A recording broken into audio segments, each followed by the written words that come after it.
Be a part of the best pro wrestling podcast today by supporting the Going In Raw Patreon. You can enjoy access to the live taping of the show, exclusive merchandise, and patron-only episodes, and so much more. Support Going In Raw today. Click the link in the description.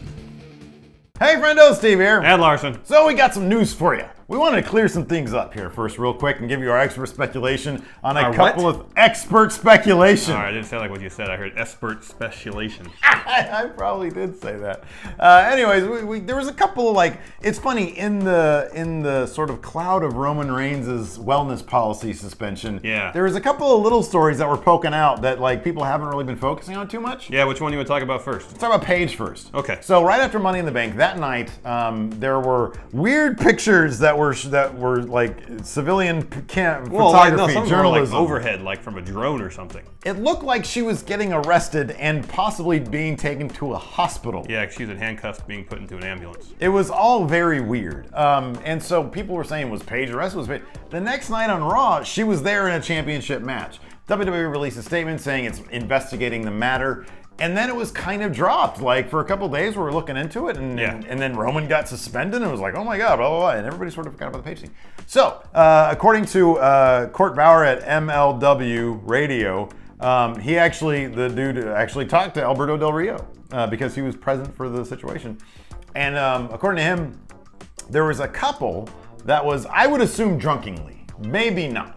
But usually this kind of stuff happens when alcohol is involved. Yeah. There was a couple who were harassing Paige and Del Rio, and Paige and Del Rio left the arena, I guess inside the arena. They left the arena after Money in the Bank, and that couple either followed them or just happened to be there as well. I don't know what the situation was, but they started harassing them even more. Paige wanted to get away from the situation apparently and went running off into the street. I don't know why you do that, but apparently that's what happened. Well, if it's in downtown Vegas on Fremont Street, there's no street traffic there. So cars go through there. Well, there you go. I don't know if that's where it was, but... So maybe because of the altercation, the cops were called, and they took Paige in to make sure she was okay because she was behaving erratically. Maybe she was just emotional. I don't know. But anyways, that was it. Apparently WWE looked into it, said everything was handled properly, and everything was fine. So much ado about nothing. Much ado about nothing. We figured it would have been like something for Swerve or Total Divas. This still wouldn't surprise me if this showed up on Total Divas or something. It has the feeling of it has the feel of something that'd be on Total Divas. Yeah, it kind of does. So I don't know. We'll keep an eye out for next season of Total Divas. Yeah, in about 6 months, if it shows up on E, then we know this is a Total Divas angle. Exactly. Let's talk about this. This is something that might actually affect us. I know. Yeah, on Wednesday. Yeah, Wednesday. We got a bunch of tweets from people saying, "Hey, have you seen this? Yeah. Hope this is true." And it ended up being allegedly the leaked schedule for 2016's pay-per-views, including the pay-per-views following the brand split. So there'll be 2 pay-per-views a month, one per brand. And I looked into it, and apparently this is taken from a Reddit user named Wrestling Leaker. So, we took a look Let me ask you this. Do you know if Wrestling Leaker, does he have any sort of previous history of leaking accurate information? Apparently, to the couple articles I read about it, yes. Oh, interesting. Okay.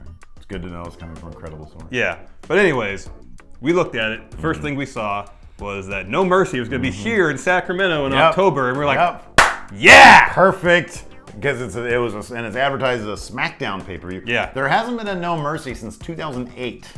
So that was the last time there was a No Mercy. So it looked like they were going to revive that brand. And then Backlash. There's a Backlash on there. There's a Backlash in there, yeah. And then Clash of Champions. Have they done a Backlash? Backlash was replaced by Extreme Rules? Maybe. Is that right? What comes after WrestleMania these days?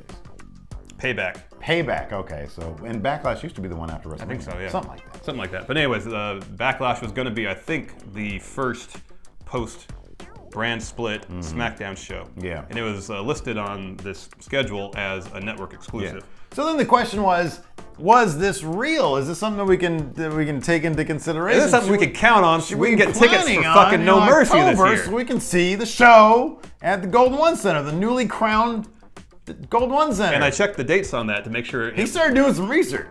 First thing I did was I checked the dates on when the Golden One Center was opening. It's opening the 4th for the Paul McCartney show. Yes. So this was supposed to take place on the 9th. Okay. So it would fall after that, and after the new arena was open. Okay, so then I started looking. Checks out. Yeah, that checks out. So I started looking into it further, and then the show listed for SmackDown, I think, in December was Roadblock, and I thought, that's strange because Roadblock this year was the network exclusive that happened right before WrestleMania.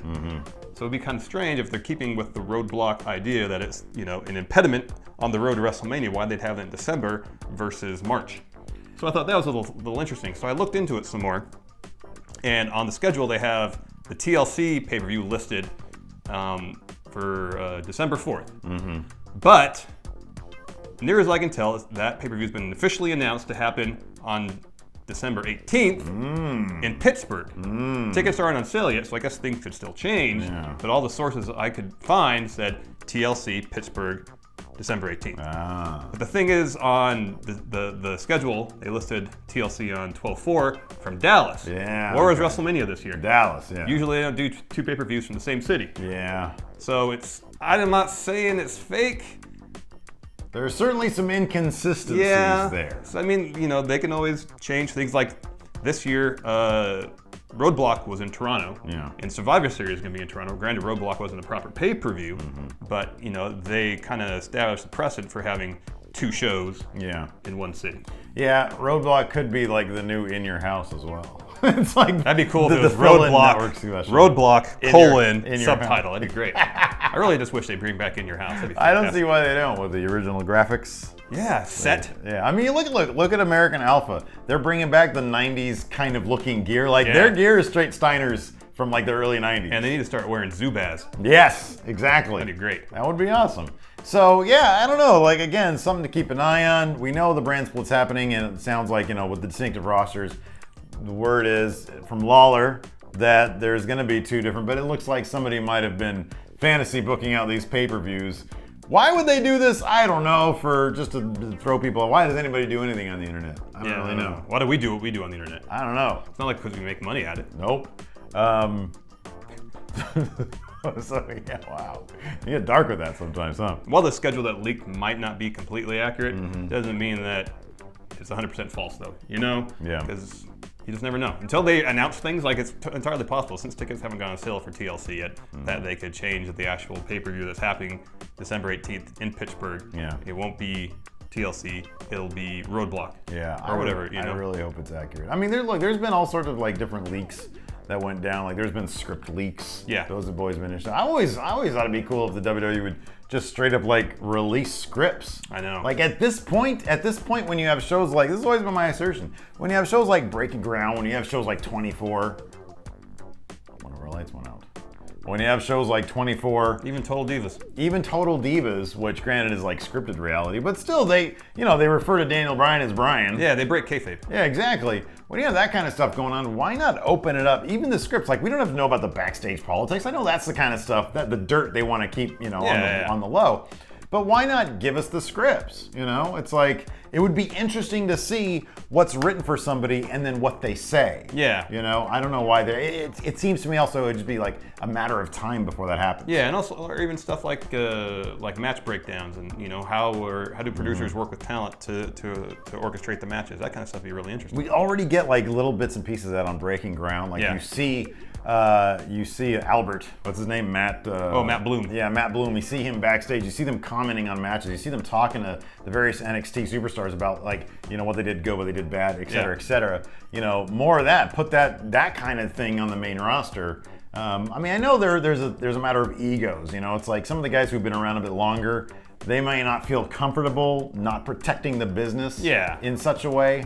But I don't know. I think that's one of the most fascinating things about wrestling is like how it all goes down, why these decisions are made. And I think the WWE realizes that when you get things like, for example, Bret Hart and Shawn Michaels a couple of years ago when they did that interview when they were both talking to each other. Oh, the documentary, the rivalries. Exactly. People love that stuff because they want to know what happens behind that was really the scenes. Good. That was really good. Some of the most interesting stuff.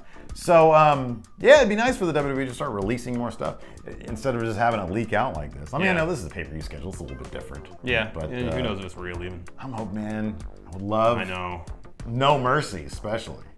Like, they need to bring back, maybe 2K can like do a special run of the No Mercy video game. But hire that guy who did the No Mercy mod. There's like a No Mercy PC mod where you can take the current game and you just apply this mod thing to it. Yeah, it's a total conversion. It's a total conversion. It makes playable like No Mercy. And then the menus are like No Mercy too. I know. But anyways, hopefully this schedule, at least in part, pans out because we want a pay-per-view here in Sacramento.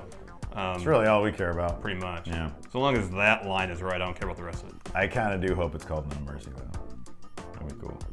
Because we're big into that game. Oh, yeah, that's true. Yeah. Or they can call it In Your House. No, Raw versus SmackDown World Tour. Okay. I think that'd be good. In Your House, Raw versus SmackDown World Tour. There you go, perfect. It's got to have In Your House in it. Yeah. Anyways, that's it for now. We'll talk to you guys later. Yeah, we'll be back Tuesday for Going In Raw. That's right. Bye.